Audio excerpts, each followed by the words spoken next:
Hey everyone and welcome. We're going to talk about something today that most of us just kind of take for granted until it's way too late. And that's the roof over our heads. It's not just a cover, it's more like a warrior, a silent guardian that is fighting a pretty relentless battle every single day. So today, we're going to dive into the extreme forces your roof has to deal with and what it really takes to protect your home. So let me just ask you a question to get us started. What do you really think your roof is up against every day? I mean, it's easy to picture a little bit of rain, maybe some sun, right? But the reality, especially in certain climates, is so much more dramatic. And I think the answer is going to completely change how you look at your home's first line of defense. Just take a look at this. We are not talking about gentle weather here. This is like an unseen daily assault. In a high-altitude place like Colorado, a roof gets hammered by about 300 days of intense UV radiation that literally breaks down the materials. It has to face hailstorms with ice the size of golf balls, and these brutal freeze-thaw cycles that can crack and pop shingles practically overnight. Then you throw in scorching summer heat, well over 100 degrees, and wind gusts that feel like you're in a wind tunnel. And, well, you've got a recipe for total disaster. And that brings us right to our first section here, a roof against the elements.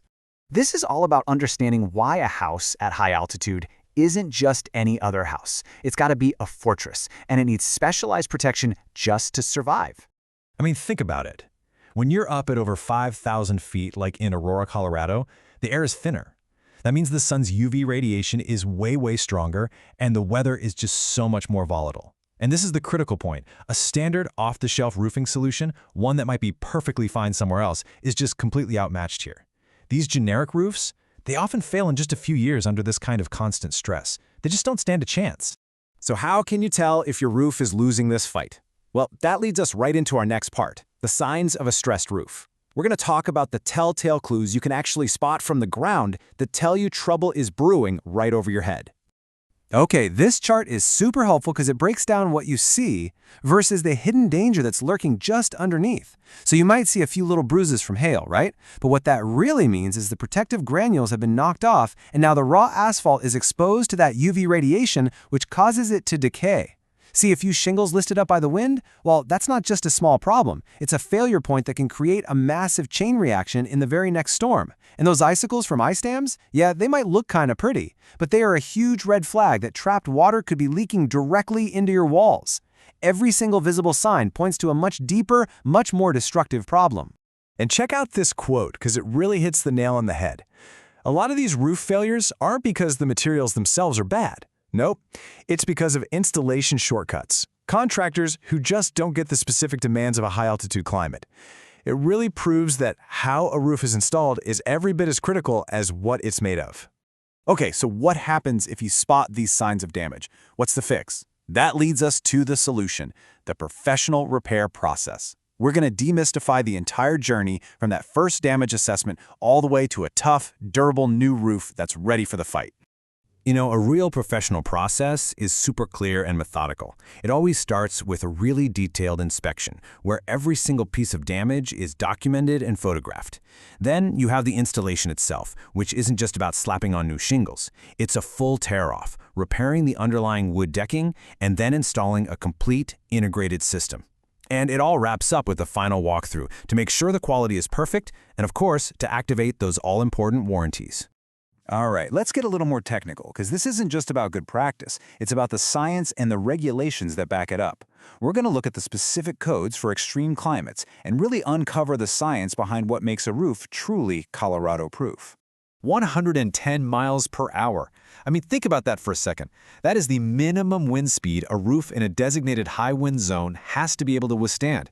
This is not a suggestion, it's a legal building code requirement, and it dictates everything from the type of shingles you use to how many nails are needed to hold it down. Next up, weight. We're talking 30 pounds per square foot. That's the snow load the entire structure of your roof has to be engineered to handle. And this goes way beyond just the shingles. We're talking about the actual bones of your house, making sure they don't buckle under the immense pressure of a heavy, wet spring snowstorm. And then you've got the hidden enemy. Heat. An attic that doesn't have proper ventilation can reach a staggering 150 degrees Fahrenheit. It is literally cooking your shingles from the inside out, just destroying their lifespan. And this is exactly why proper ventilation isn't some optional add-on. It's an absolutely critical part of the whole roofing system. So how do you fight back against something like golf ball-sized hail?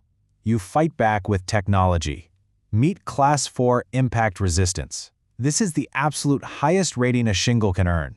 It's made with advanced materials like a flexible, modified asphalt and a reinforced matting that can absorb the energy from a direct hail impact without cracking. Honestly, you should think of it like armor plating for your roof.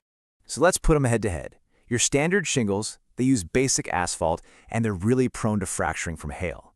But Class 4 shingles use that special modified asphalt for flexibility and a reinforced matting that just soaks up the impact. The result? A much, much longer lifespan in rough weather. And here's the real ticker. They often qualify you for a discount on your homeowner's insurance. So even though they cost more up front, they can actually end up paying for themselves over time.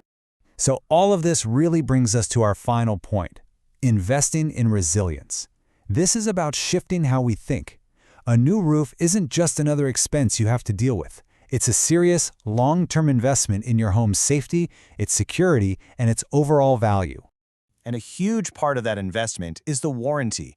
But you've got to know, there are really two parts to it. You've got the manufacturer warranty, which covers defects in the shingles themselves, and then you have the workmanship warranty from the contractor, which covers any errors made during the installation. And here is the key detail. The best, longest-lasting manufacturer warranties, they only get activated if the roof is installed by a certified professional who follows the specs to the letter. That's why the installation is everything. So, after everything we've looked at today, from the brutal UV rays and hail to wind loads and proper ventilation, it all really boils down to this one single question. Your roof is out there, day and night, acting as your home's silent guardian. So you have to ask yourself, is it truly equipped for the fight?